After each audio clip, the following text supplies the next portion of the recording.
You had to work an extra job or two, but you're here. For a lot of you, even though you made it up the hill, you carry the baggage of rejection with you, but you're here.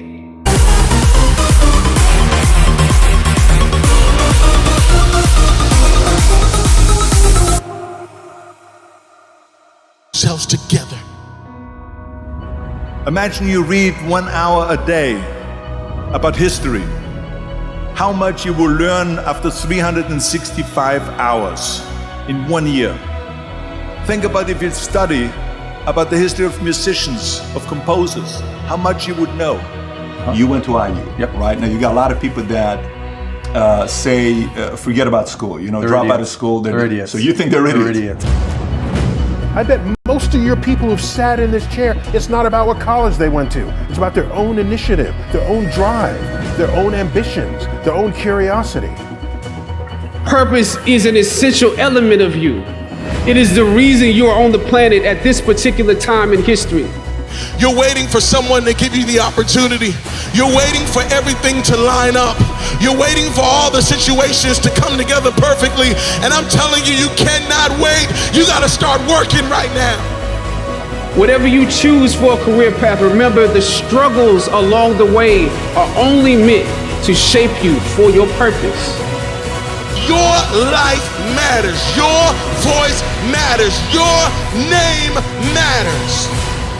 Sometimes you need to feel the pain and sting of defeat to activate the real passion and purpose that God predestined inside of you.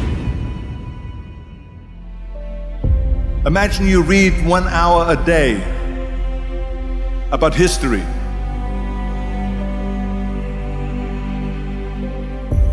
How much you will learn after 365 hours in 1 year.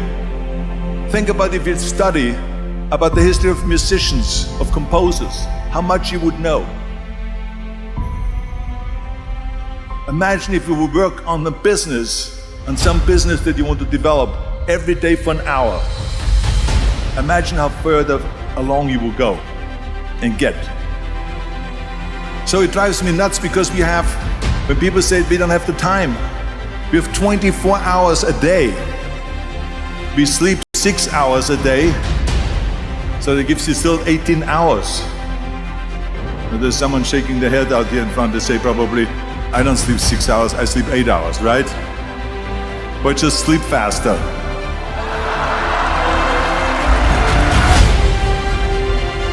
So we have 18 hours a day. The average person works around 8 to 10 hours. So let's assume it's 10 hours, so we have 8 hours left. Then you travel around an hour a day, maybe 2 hours a day. So now you have still 6 hours left. So what do you do with these 6 hours? What do you do with these 6 hours? Then we eat a little bit, then we schmooze a little bit, talk a little bit to people and all that stuff. But you can see how much time there is available if you organize your day. So you got to work hard.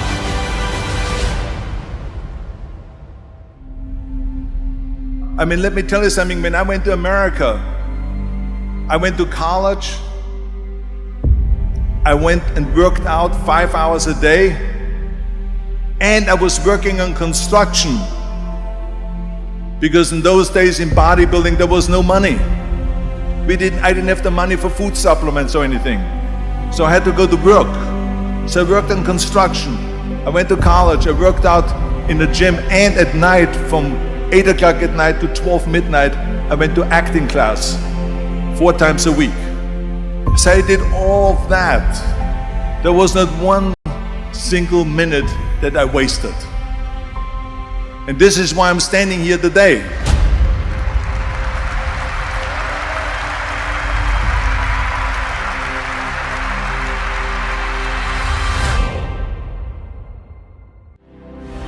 Now is the time to start building your marriage.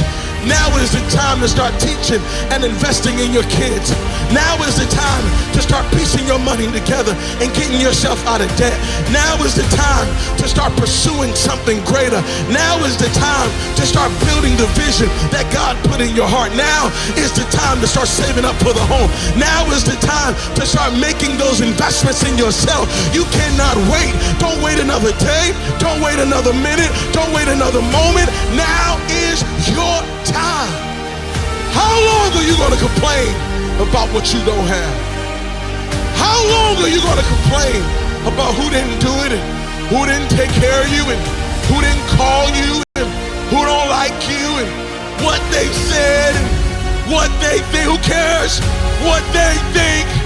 Who cares what they said? This is not about them.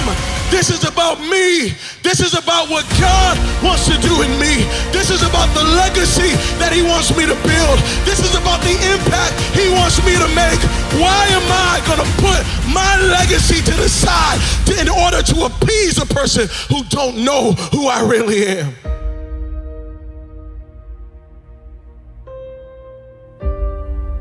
You got to get to a place where you recognize that I'm not just here passing time. I'm not just here just having fun, but I'm here to build legacy. I'm here to make things happen. I'm here to change the world. Now is your time.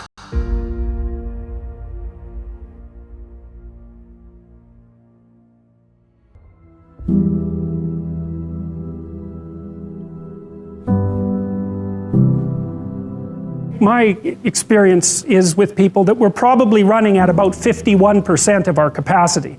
Something, I mean, you can think about this yourselves. I often ask undergraduates how many hours a day you waste or how many hours a week you waste. And the classic answer is something like 4 to 6 hours a day.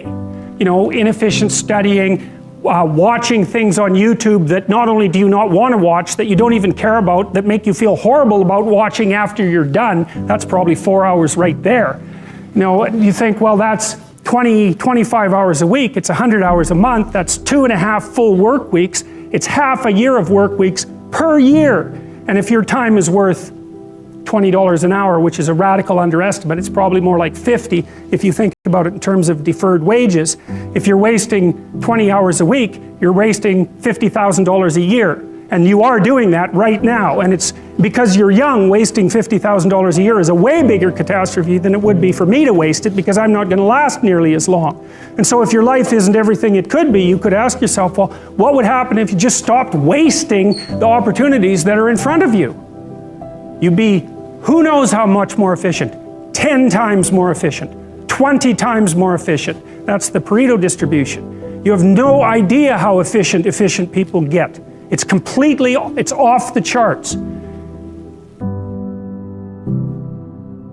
Best thing you can do is teach people to write, because there's no difference between that and thinking.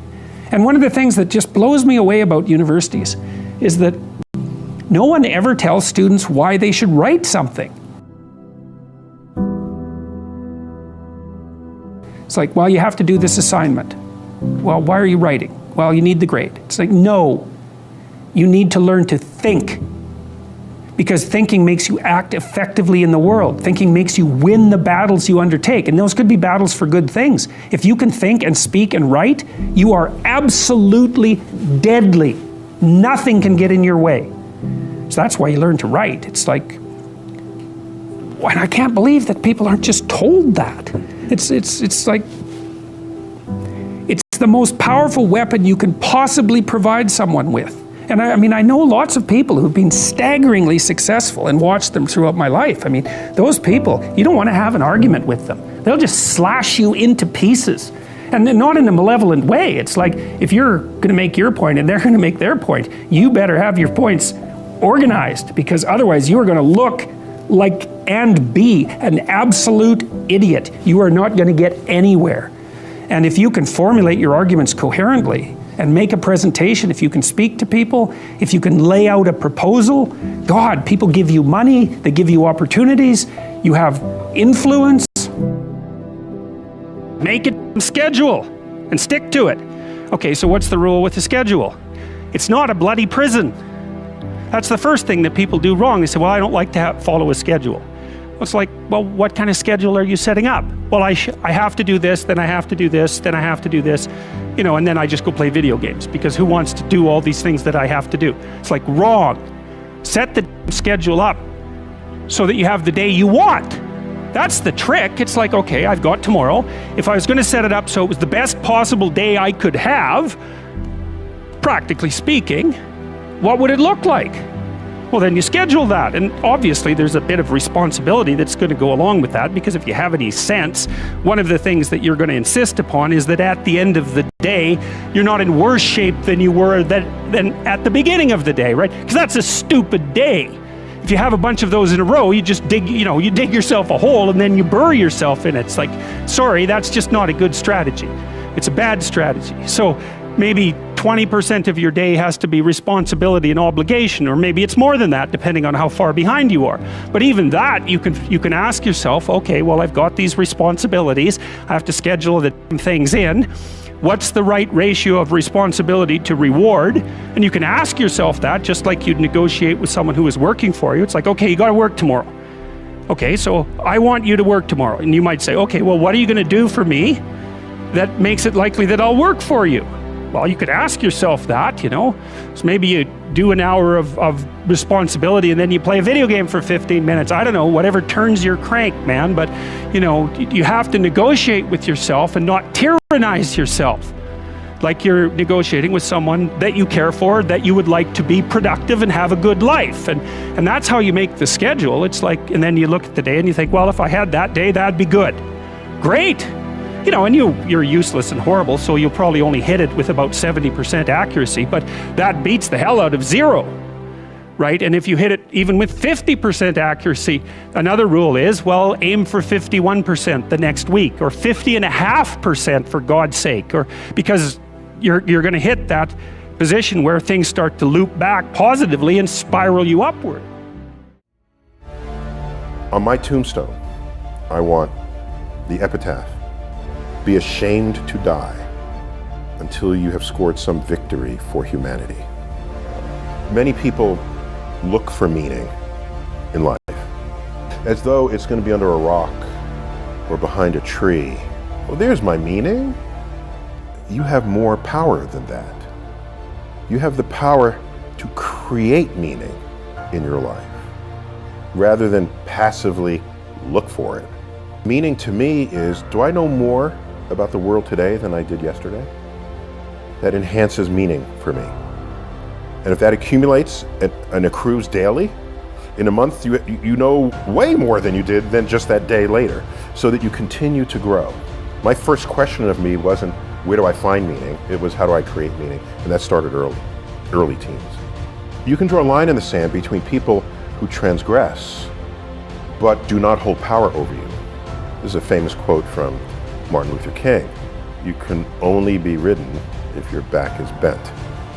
When I grew up, it was very common to hear the phrase, sticks and stones can break my bones, but words will never hurt me. I haven't heard that phrase in a long time. I don't hear it recited in the elementary schools. What I think has happened over the years is we came to learn as a civilization that words can be hurtful.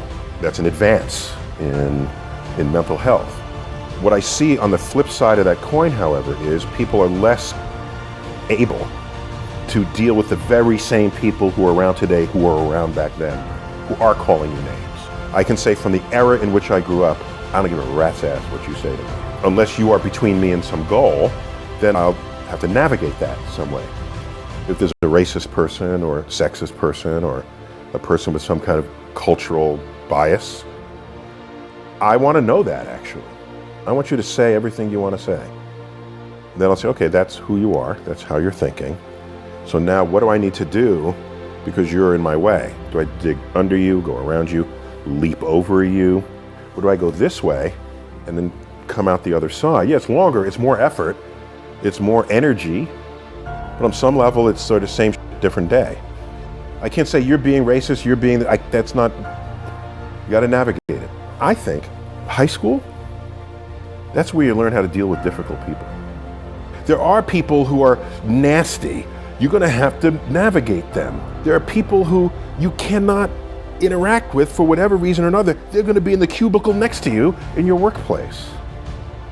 So I think we undervalue the total social pot that people are tossed into in their high school experience. They want to say, oh, I could have learned more, but I had to deal with all these people. Hey, having to deal with all these people is now in your portfolio.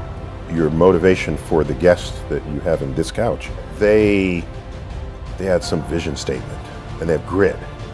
Okay, they got knocked down, they stood back up, they tried another way, they got knocked down again, then they were successful, either measured by wealth or influence or just joy in their life's passions. For me, what I do for the public, 80+% of it is driven by duty, not by ambition. That's how I view it, if that were the case. This is how I ended up hosting Cosmos in 2014. Anne Druyan, the widow of Carl Sagan, who is hugely talented, she approached me and said, would you consider hosting Cosmos? I said, there's a dozen people, maybe half dozen others, who would jump at this opportunity. I don't need to do this. I really don't. Then I thought about it and I said, well, I met Carl Sagan when I was 17. I was applying to colleges, he was at Cornell. I had been accepted at Cornell, but didn't know what college I wanted to go to. And the admissions office saw that I wasn't totally in the moment there. They had forwarded my application to him for his reaction. And he sent me a letter. And I get this letter and I open it and it says, I understand you like the same stuff I like. Do you want to come visit the campus to help you decide if you want to go to Cornell? He met me outside his building on a Saturday. Did something really cool. He reached back, grabbed a book off the shelf. It was one of his books. And he signed it to me. Neil Tyson, future astronomer, signed Carl. Later in the day, I'm ready to go back to New York. It begins to snow, as it does often in December in Ithaca. And he says, here's my home number. If the bus can't get through from the snow, spend the night with my family and go back tomorrow. I'm thinking, who am I? Why? I'm nobody. But I was somebody to him. And I said to myself, if I'm ever as remotely famous as he is, I will treat students the way he has treated me.